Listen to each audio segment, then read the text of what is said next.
प्रिय विद्यार्थियों, हिंदी समाधान चैनल में आपका स्वागत है। आज मैं कक्षा 12 की हिंदी की यूपी बोर्ड द्वारा निर्धारित सिलेबस के बारे में चर्चा करेंगे। सिलेबस इस प्रकार है। सिलेबस जो है पहला 2 खंडों में विभक्त है। पहला 50 अंक का है और दूसरा भी 50 अंक का है।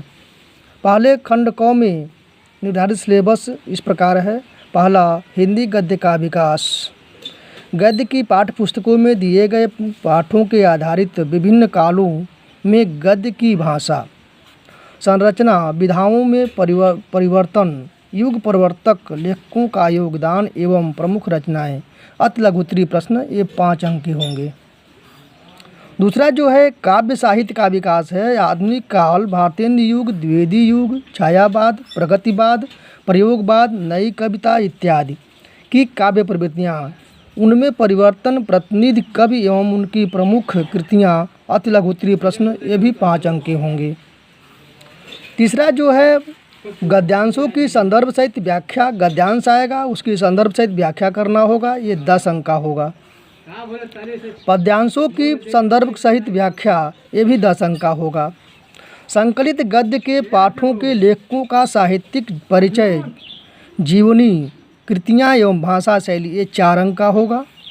काव्य सौष्ठव, कवि परिचय, जीवनी, कृतियाँ, साहित्यिक विशेषताएं, शब्द सीमा 25 शब्द का होगा, जो 4 अंक का होगा। 7वां जो है कहानी, चरित्र चित्रण, कहानी के तत्व एवं तथ्यों पर आधारित लघुत्तरीय प्रश्न, ये भी 4 अंक का होगा।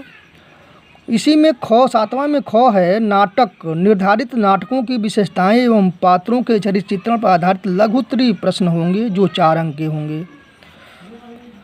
8वां जो है वह खंड काव्य पर, निम्नलिखित में से जो आपके जिले में खंड काव्य चलता हो उस पर आधारित 4 अंक के प्रश्न होंगे। खंड काव्य की विशेषताएं, पात्रों का चरित्र चित्रण, प्रमुख घटनाओं का पर आधारित है। यहीं एक खंड समाप्त होता है। दूसरा खंड जो है वह संस्कृत खंड से और व्याकरण से लिया गया है। पठित पाठ्य पुस्तक निर्धारित पाठों में संस्कृत गद्य एवं पद्य खंडों से संदर्भ सहित हिंदी में अनुवाद करना है, 10 अंक का होगा। दूसरा जो है पाठों पर आधारित लघुत्तरीय प्रश्न, संस्कृत में उत्तर देना होगा, ये 8 अंक का होगा। काव्य सौंदर्य के तत्व में सभी रसों को आपको पढ़ना है। अलंकार में शब्दालंकार, अनुप्रास अलंकार, यमक अलंकार, श्लेष अलंकार, परिभाषा एवं उदाहरण सहित इसको पढ़ना है।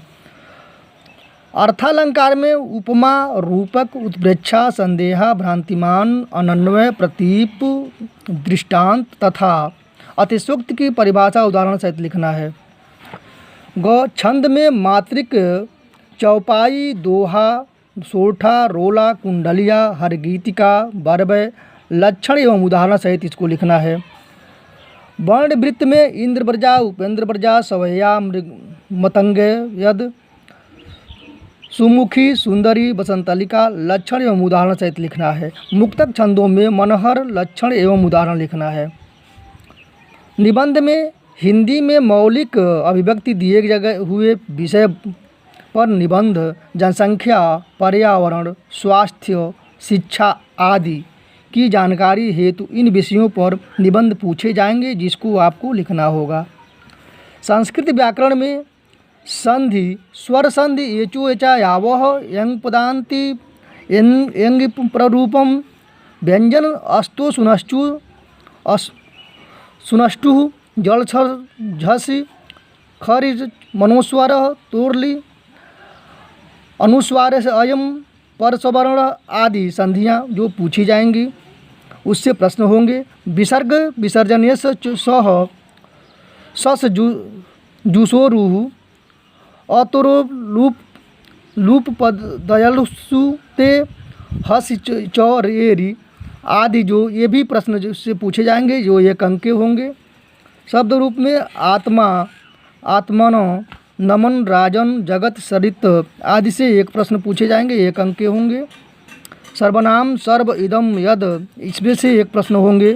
धातु रूप में लट, लोट, विधिलिंग, लिट, परस्मैपदी, अस्था, पा, नी, दा, कृत, पूर्व आदि से 2 प्रश्न पूछे जाएंगे, 2 अंक के होंगे। प्रत्यय कृत अक्त कत्वा अक्तवा तव्यत अनियर आदि से एक अंक के प्रश्न होंगे। और तद्धित त्व मतुप वतुप आदि से 1 अंक के प्रश्न पूछे जाएंगे। विभक्ति परिचय में अभितः परितः समया निक्षा हा प्रतियोगेन से 2 नंबर के प्रश्न पूछे जाएंगे। और समास में अव्ययी कर्मधारय बहुब्रीहि आदि से वस्तुनिष्ठ प्रश्न पूछे जाएंगे जो 2 अंक के होंगे। हिंदी वाक्यों का संस्कृत में अनुवाद ये भी 4 अंक के होंगे। इस प्रकार यह हमारा सिलेबस रहा। ये इसी से हमारे परीक्षा में पूछे जाएंगे इंटर में। धन्यवाद।